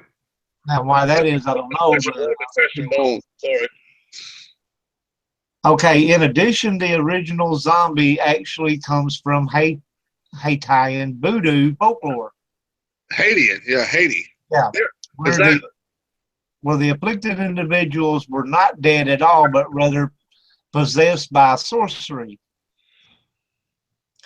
These key differences between varied mythologies make it difficult to find a single truth to follow. Though it is difficult to come up with a single definition of what makes a proper zombie. Now, I got to ask what a proper zombie is. They going to sit at the table with a knife and a fork and a napkin and... That's what I was wondering. They got a top hat on. Yeah. Sport coat or tuxedo. Somebody please pass the butter. Hello. Okay, first things first, zombies don't think for themselves. Somebody has to think for them, tell them what to do, in other words. Whether they are consumed by rage, a mind-controlling disease, or magic spell, or are simply too dead to reason anymore. I like that. That's a good one. Yeah, too dead to reason anymore. A proper zombie can sit at the table with a mouth and fork. No, cannot think for itself. This is what makes them so scary. There is no reasoning with them, no cure for their infection. They don't get tired, and they don't stop coming at you no matter what, unless you cut their heads and arms and legs and all that off, like they do in the Walking Dead movies or shows.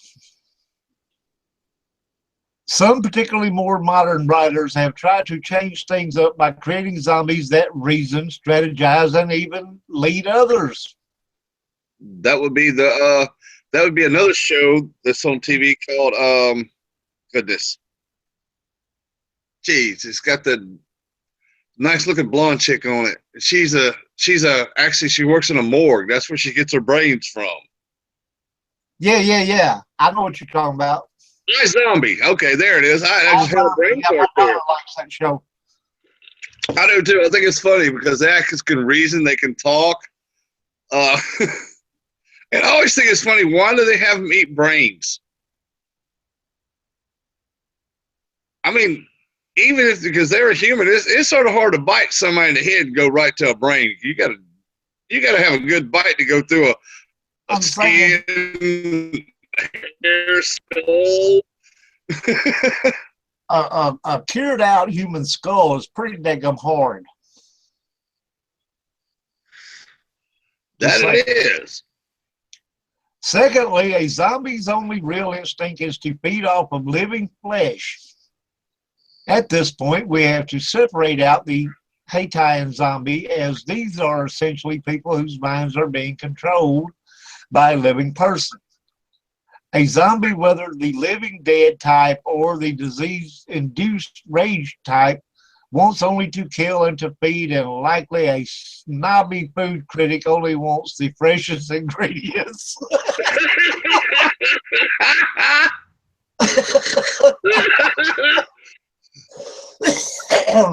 I don't want no trailer park brains today. I want some rich people brains. Some of them fresh brains there, not the week old ones you got out of the freezer, dude. No, I'm that fresh stuff. At this point, it seems fair to be able to split the remaining zombies into two categories: the fast ones and the slow ones. You start with a human being. The human being is infected with a virus that causes them to lose all control. They become mindless, rage-filled death machines looking only to kill and feed. They are not unlike a transformed werewolf in this way. The fast zombie is essentially like a diseased PCP addict on a rampage, except they seek out normal people to devour for food.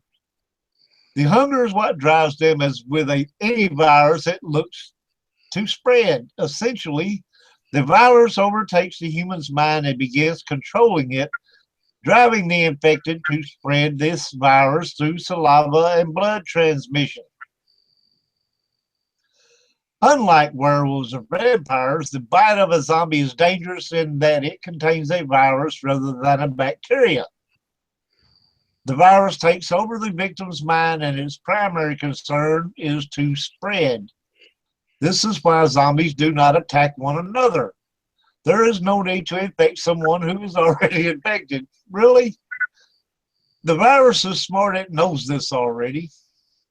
So why don't it just walk around by itself? What's it need a body for? Yeah. See, it makes you wonder too. Okay. If they eat all this flesh, do they still have bowel movements? Dawn of the Dead, get that damn screwdriver out of my head. In the woods and just drop a dump right there, or they just crap all over themselves? I don't know. Hey, now you got to ask, and that's another question. We talked about how vampires don't crap and pee and all that, right? So zombies who eat real food, like human brains or what have you, they're not really dead. They're sort of in between. They're controlled by a virus. Wouldn't they still shit and piss? They'd have to. And I just wondered, just like, does a zombie just, they're in a horde and they're walking along, all of a sudden they just, stop off the side of the road and drop a deuce and take a piss? Right. Pass back up? Or they just. Oh, man, I stepped into some zombie crap. You'd have to digest the food because if they just kept eating and eating, their body would explode. Exactly. Yeah. What are they going to do? Because they're always eating. Yeah. Slow zombies are essentially the living dead or walking dead. They are the reanimated bodies of dead people, and their goal is primarily to feed on living flesh. The idea here is that their bodies are dead and rotting away, and the only way to keep them alive is by consuming living flesh. Think of it like how a living person can cut himself and have the wound healed over time. Our bodies are constantly regenerating new cells to replace dead or damaged cells, so it makes sense that zombies would seek this regenerative flesh in order to at least partially restore dead cells in their own bodies. The slow ones in particular seem to favor brains. Call more paramedics. Possibly because the human brain is sufficiently stronger regenerative power for the undead than the rest of the body. I know you remember the zombie movie, right? Where it was The Living Dead 2, I think. Oh, yeah. Where they was killing people, and the paramedics showed up and they killed them, and the zombie got on the radio, call more paramedics, send more paramedics. Yep. Yeah, paramedics. It's quite fascinating. It makes you wonder. It's like, okay, they're already dead, so their body is degenerating.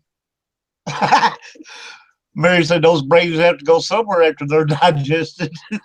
Oh, Lord, that's true. This has been a funny show, you guys. It's been interesting. It's been an awesome show, dude. You think about it, though. All right, the three subjects we've talked about, there's myth to them and there's truth to them. That's the cool thing, because there are people that think they're vampires. There is vampire. There's people that think they're werewolves. People think they're werewolves. And there are people that are turned into zombies. So it's cool. So you got the myth and the all three of these. You gotta do the naked chicken dance with the zombies, though, man. Oh, no.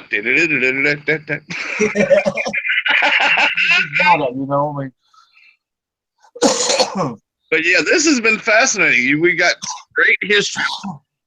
We got to learn more about zombies and vampires and werewolves. This has been a fun conversation. And then this is a lot, considering my normal shows that I do, I talk about ghosts. So it was nice to talk about a different subject. And I love still talking about ghosts. I'll talk about ghosts and spirits because that's what we're into. See, that's the fun part. Excuse me, dang. About doing, this show and Half Past Dead, because Half Past Dead, we do paranormal, pretty strictly paranormal. This one, we branch out into all kind of weird, crazy stuff, It still pertains under the name paranormal, because anything that's not normal is paranormal. This is not normal, so this still falls under the paranormal field. But it's just different venue of the paranormal field besides ghosts and Bigfoots and UFOs.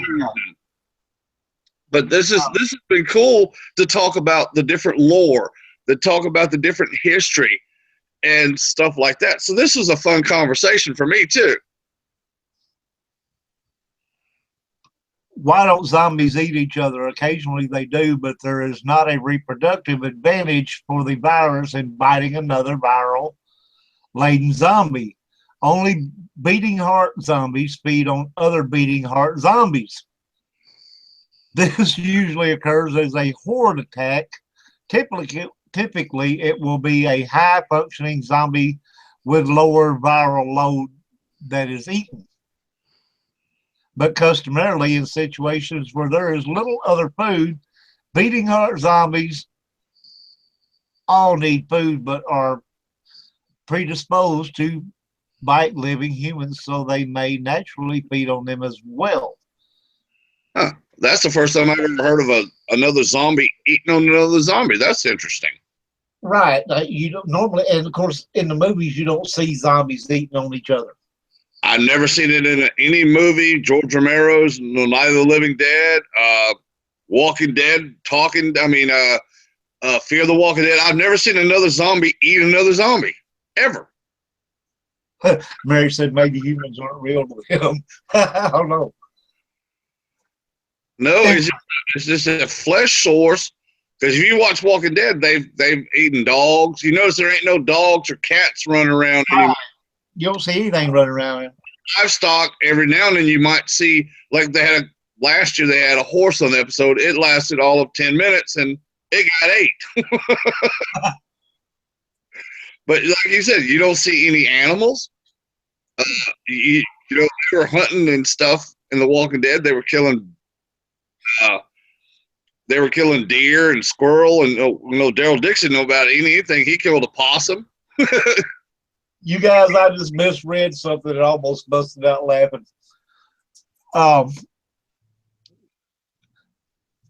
Does freezing kill a zombie? No, it will reanimate it.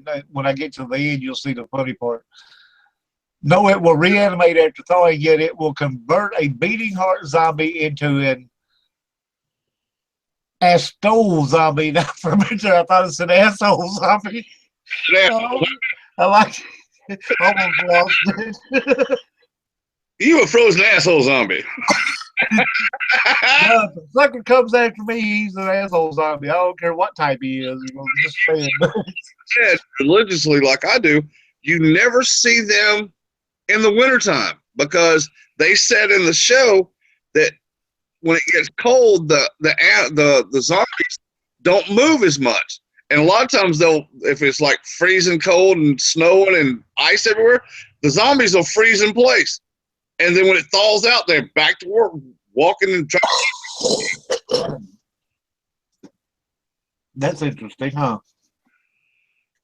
Yeah, but if you watch the show religiously, you never see them in the wintertime. You always see them in spring and fall. Okay, for our ending and final one I'm going to read here. What is the best way to kill a zombie?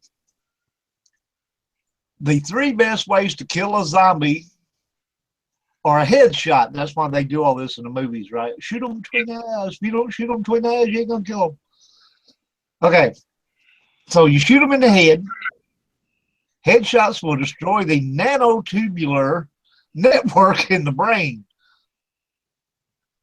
The cerebellum and brainstem stop functioning and the undead become re-dead. The viral particles may remain visible for weeks in the corpse, but it cannot reanimate the corpse. Okay, so basically it says there's 3 ways, but it only talks about one. Well, we know from The Walking Dead you could put them in water and they can still live without breathing. They'll just stay dead. Because they're already dead. But the ones that are on the ground, above ground, are still breathing. Are you sure they're breathing? Still alive when they're, I mean, how they still animated when they're underwater and they can't get oxygen? I always wondered that one myself. Will you become a zombie if you eat a zombie flesh? If you are eating zombie flesh, you are undoubtedly a zombie that does not understand you are undead. On the off hand, chance you are not a zombie, then you are definitely off your medicines and you need to call. You need to call your shrink straight away. Wow. Oh, that's rich. It's classic there. That is awesome. You guys, it's 9 o'clock. We are officially done for the night. I want to thank everybody in the chat room over there. I don't know who all's still there now. Appreciate it very much, all of y'all. We love you. Blaine, I appreciate you coming in and saving the day for me. Oh, this was fun, man. It's been a blast. It's been a blast. It was fun.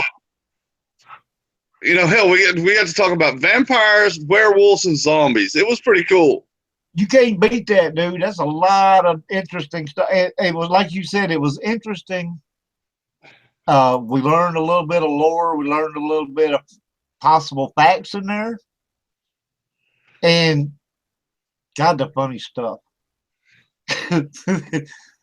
I mean, this was a well-rounded, all-together thing. It had funny, it had facts, it had history, it had legend. You just couldn't ask for much more.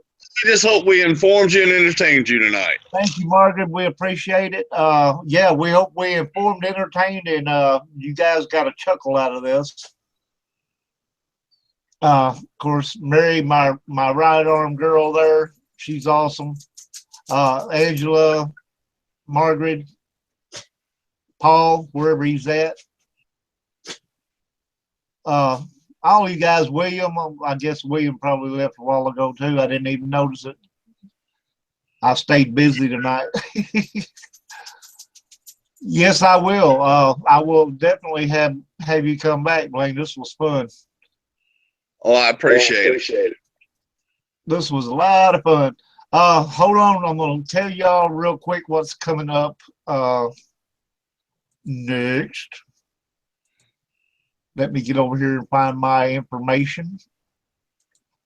And information says, okay, what does information say?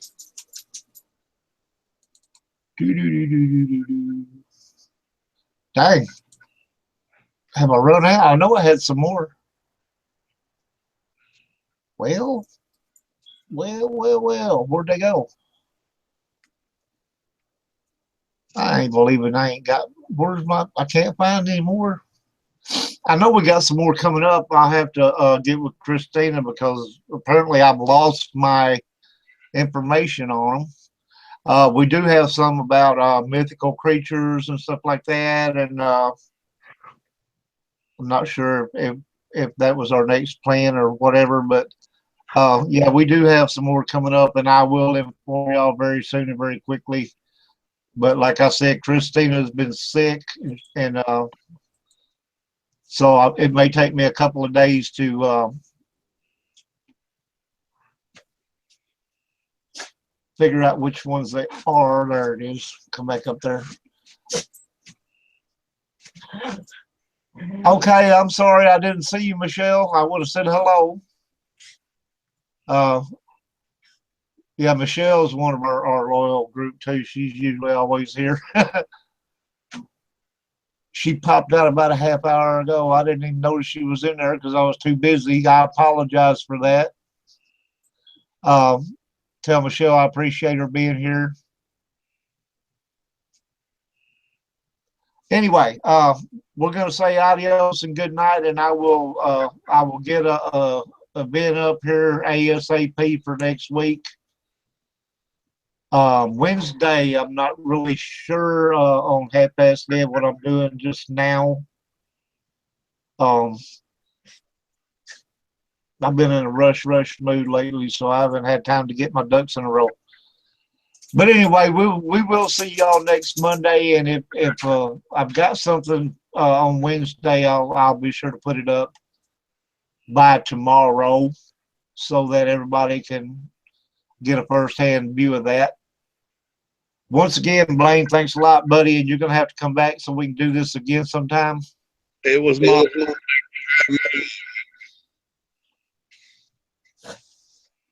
Good night, everybody. night. Thanks for having me. You're very welcome. Thank you.